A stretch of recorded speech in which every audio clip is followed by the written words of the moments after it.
Hello, and welcome back to the March for Independence. I'm Steve Friedman, your host.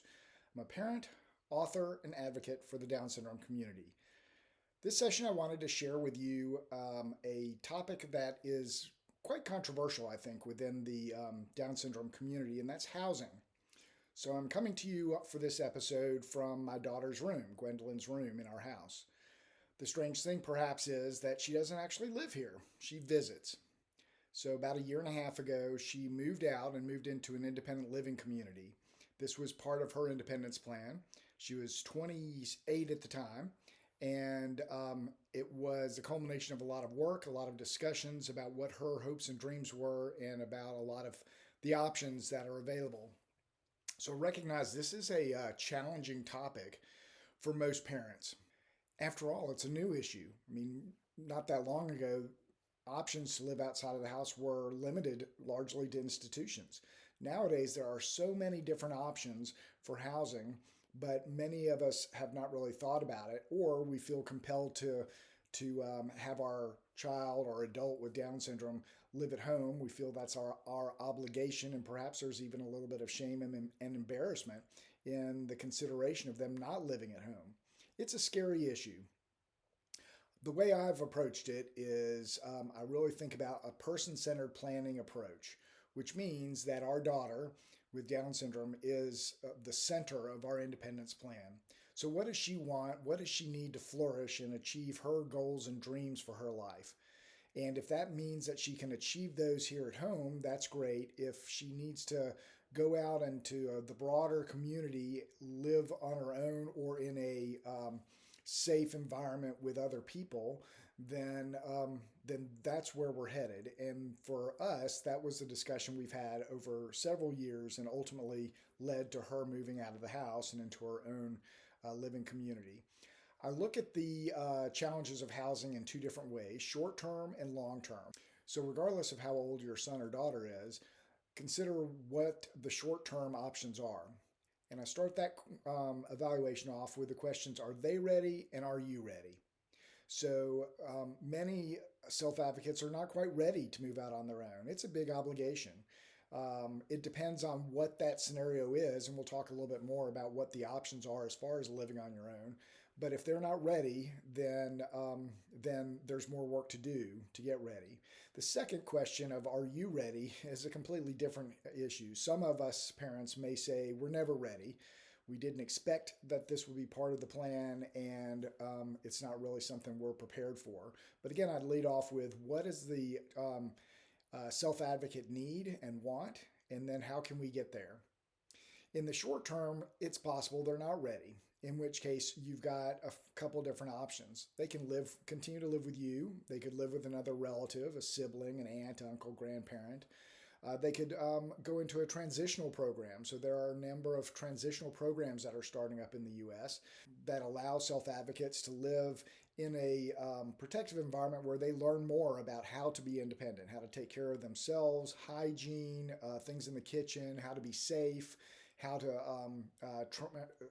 transport themselves to wherever they need, work or school. So it's really a helping hand to get the self-advocate to a point where they and you feel comfortable that they can live on their own or outside of the house in a very safe and productive and exciting environment. The other option is you might say that they're ready now, regardless of whether they're 18, 25, or 45. And if they're ready now, then there are many options that you should be considering. We'll cover those in just a minute. The long-term options are much the same as if they're ready now. It's what is available in the community, and what fits best for our son or daughter.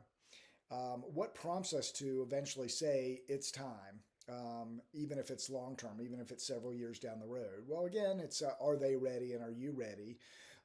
But there usually comes a time when everyone needs more. They either need more help, they need more exposure to other people, the community, learning and living on their own. And you, as a caregiver, may feel at some point that you need more help. You just can't do it all by yourself. It is a large responsibility. It's basically like homeschooling with your child and giving them the opportunities to continue to learn and be exposed to a lot of different ideas. And that is a lot for any parent. And as we age, we get to a point where that can be too much. We're not able to service our son or daughter's needs as they really need it. So when we get to that point, whether it's right after high school or when they're well into their adulthood, what kind of housing options are there? Well, you can kind of lump them into two different categories: consumer directed and provider directed. So consumer directed, the consumer is your son or daughter, it's your self-advocate. So they direct a lot of what's going on. They choose places, they choose how it's set up, how it's run, and they are the boss in that regard. Obviously, you may be helping them out and others may help them out, but they are the boss.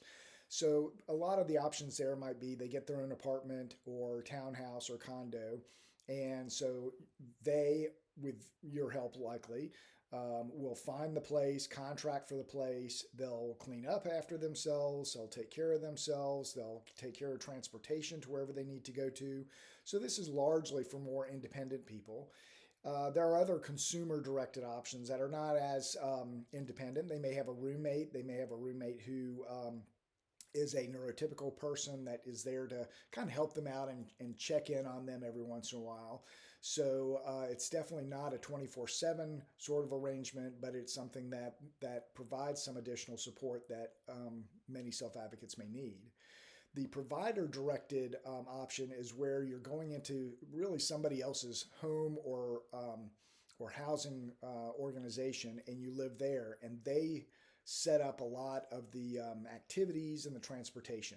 So this could be a group home. Many of us have heard of a group home where there might be 3 to 6 different people with various different needs that live there with a caregiver who takes care of a lot of the things they need, and usually somebody is with them 24/7. They may take them to a day program or some other activity or work, but they're in somebody else's home, and they have responsibilities, and they have certainly a level of independence. There are many independent living communities all around the country where it's a little bit broader than a group home. There may be dozens or even hundreds of people that live on a campus.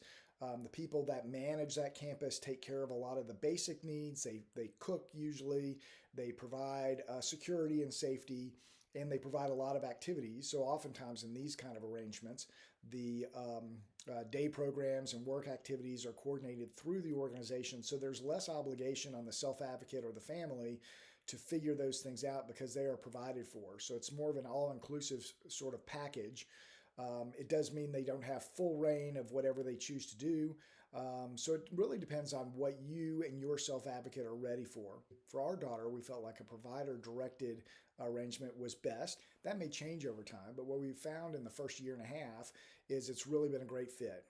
She's learning a lot. She's meeting a lot of people. She's got a job. She does classes all day long, and from hygiene classes to exercise to arts and crafts, things that she loves and chooses. And so she's thrilled with that, and she's not that far away, so she does come back to this room, and she lives with us on weekends, once a month usually, and on holidays, or when we have family come in town.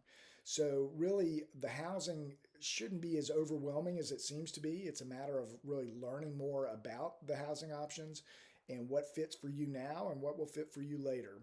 So it's understanding your options, envisioning the future, and then making a plan to get there.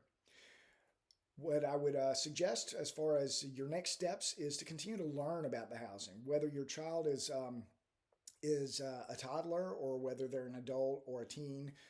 This question will come up. Planning on it, thinking about it early on is really helpful, so it doesn't become so overwhelming when the moment might start to arise. And there are 3 ways for you to really continue your journey. Join our website, beyonddownsyndrome.net. When you join and subscribe, you get a worksheet, our Independence Plan worksheet. It's got a lot of items, including housing, how to evaluate that, how to consider different options, how to ask questions on a tour, and ultimately make decisions. So really helpful. Join us for additional videos here on my YouTube channel. So subscribe, and we'll have more episodes ranging from health to financial to work and education. And finally, you can certainly pick up a copy of my latest book, The Essential Guide for Families with Down Syndrome, Plans and Actions for Independence at Every Stage of Life. And in there, there's three chapters on housing that talk about the options, evaluating, finding what's right for you, searching, making decisions, preparing for the transition, those sort of things. So I think it's really helpful. And I would encourage you to consider picking that up off of my website, beyonddownsyndrome.net, or at Amazon. Thanks, and I'll see you at the next episode. Take care.